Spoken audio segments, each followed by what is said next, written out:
Halo, halo, halo, halo. Kembali lagi bersama saya. Kali ini masih di Anime The New Gate, episode kedua. Sebelum lanjut ke episode 2, kita review dulu episode sebelumnya. Di tengah hutan, Shin bertarung dengan monster Skull Face Jack dengan level 359.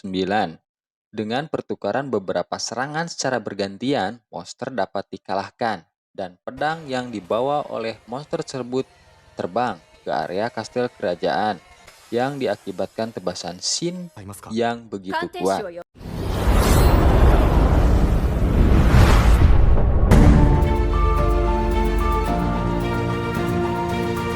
Bertempat di area Serikat Petualang, Shin melihat ada 4 orang dikerumuni masyarakat setempat dengan penuh rasa ngeri dan takut.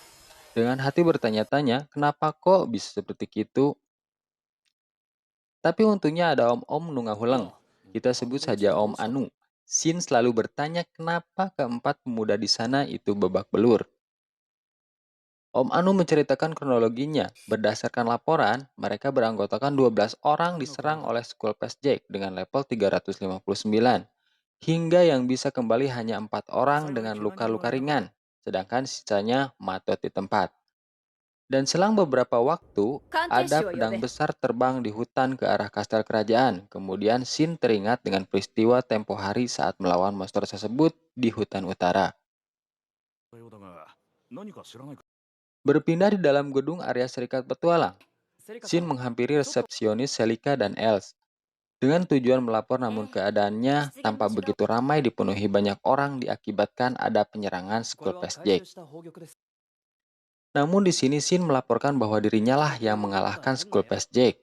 Tapi Selika begitu terkejut dan tidak percaya karena monster tersebut tidak bisa dikalahkan begitu saja oleh petualang peringkat pemula yang dapat mengalahkannya minimal peringkat B atau di atasnya. Kemudian Shin memberikan batu permata yang dihasilkan dari Skullface Jack.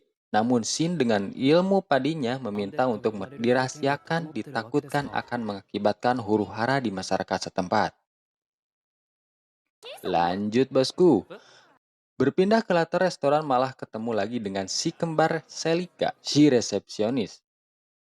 Kemudian Shin duduk di kursi. Selang beberapa waktu, ada orang berpakaian seperti vampir dengan memasang wajah pucat dan menyeramkan serta membawa sebilah tombak.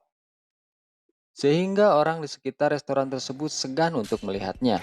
Tanpa diduga, pria itu duduk di depan Shin dan memperkenalkan diri bernama Wilhelm Epis.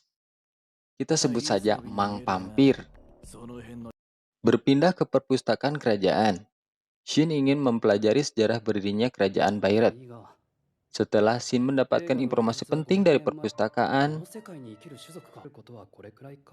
Om Ujang mengadakan rapat terbatas di ruangan ketua Serikat Petualang dengan para anggotanya, dengan menginformasikan bahwa Skullface Jack telah dikalahkan. Berdasarkan analisis dari batu permata, levelnya adalah 359, setara dengan monster tingkat raja. Namun, ada salah satu anggota ingin menanyakan orang yang mengalahkan dan senjata apa yang dipakai untuk mengalahkan monster tersebut. Dengan hati bertanya-tanya kok bisa sampai membelawar ke area kastel.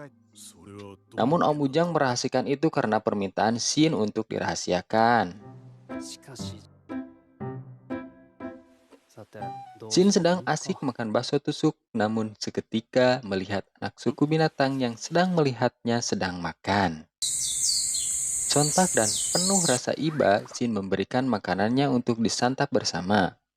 Dengan penuh riang, anak itu menghampiri Shin dan memakan sebagian bakso untuk dimakannya bersama. Sebagai anak yang baik, tidak lupa berterima kasih dan memperkenalkan diri bernama Millie. Tak lama kemudian, ada rekannya Will di masa lalu menjemput anak kecil tersebut. Ternyata anak tersebut berasal dari panti asuhan yang sering kali kabur ke teman untuk bermain. Sebelum Millie pulang dan berpesan kepada Shin agar Shin menyelamatkan rubah yang ada di hutan utara. Berpindah ke sekte bulan, Shin menemui Terra untuk memberikan surat magic yang berfungsi untuk mengirim pesan. 主任から連絡が Shin ingin meneliti pesan untuk gurunya Tiara untuk segera bertemu dengan dirinya. 助けて Untuk memenuhi permintaan Millie, Shin kini sudah berada di hutan utara dan menghampiri sebuah kuil yang sudah usang, tidak terawat, yang dijaga oleh dua buah patung hewan. Kemudian Shin mendengar ada yang berbisik ke telinga kiri dan kemudian ke telinga kanannya, yaitu ada seseorang yang tidak mau Shin datang ke tempat itu. Tanpa menghiraukan suara-suara yang masuk ke telinga Shin, Shin malah masuk ke dalam kuil dan melihat ada seekor rubah kecil yang sedang menggoler di papan. Dilihat dengan seksama, rubah tersebut tidak bisa keluar dari lingkaran sihir yang entah siapa yang membuatnya. Dengan melihat ke kanan dan ke kiri, memastikan tidak ada jebakan sekitar kuil. Shin kemudian menghampiri rubah untuk memastikan rubah itu tidak apa-apa. Shin menyentuh rubah dengan lembut.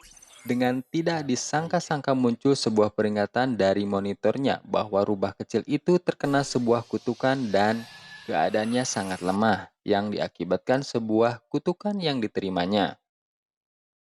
Tanpa berpikir panjang, Shin menyelamatkan rubah kecil itu dengan skill penyembuhan khusus untuk menghilangkan kutukan, sama seperti Tiara si gadis elf.